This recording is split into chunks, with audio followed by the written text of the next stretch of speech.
తాడిపత్రిలో పొలిటికల్ నిరసనలు ఆందోళనలు తుఫాన్ ఆగుతుందా? మాజీ ఎమ్మెల్యే కేతిరెడ్డి పెద్దారెడ్డికి తత్వం బోధపడిందా? అందుకే ఎన్ని రోజులు ఈ గొడవలు చర్చించుకొని సమస్యలు పరిష్కరించుకుందామని కేతిరెడ్డి జేసీకి ప్రతిపాదించారా?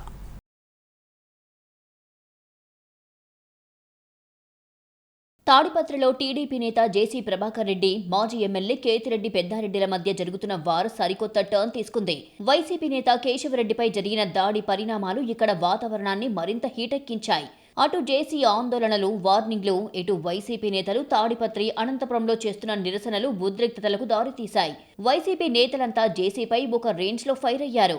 మరోవైపు పెద్దారెడ్డి కూడా స్పందించారు. జేసీ ప్రభాకర్ రెడ్డితో విభేదాలకు చెక్ పెట్టేందుకు, అలాగే చర్చించేందుకు నేను సిద్ధంగానే ఉన్నానని సంచలన వ్యాఖ్యలు చేశారు. జేసీ ఇంటికి బ్రేక్ఫాస్ట్కు పిలిస్తే వెళ్లడానికి కూడా సిద్ధంగా ఉన్నానని చెప్పారు. నేను ఇతూ చెప్తాండా, ఇంతటితో నువ్వు స్టాప్ చేయి, నేను స్టాప్ చేస్తాను.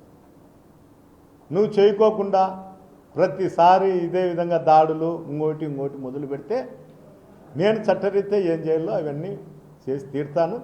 అందరం కూర్చుందాం, ఇట్లనే కూర్చుందాం అందరం మాట్లాడమని. అతని టేబుల్ మీద వేరు, నా టేబుల్ మీద వేరు. అతని ఇంటికాడికి పోయి పొద్దున్నే పోయి టిఫిన్ తినొచ్చు పోలే, ఏదో ఆ కోఆర్డినేట్ చేయండి, పోయి టిఫిన్ తినొస్తాం. జేసీ ప్రభాకర్ రెడ్డి ప్రజాస్వామ్యం గురించి మాట్లాడడం సిగ్గుచేటని, ఆయనతో పాటు ఆయన సోదరుడు ఏకంగా పోలీస్ స్టేషన్కు తాళాలు వేసి ఒక రోజంతా తెరవనివ్వకుండా చేసిన ఘటనను గుర్తు చేశారు వైసీపీ నేతలు.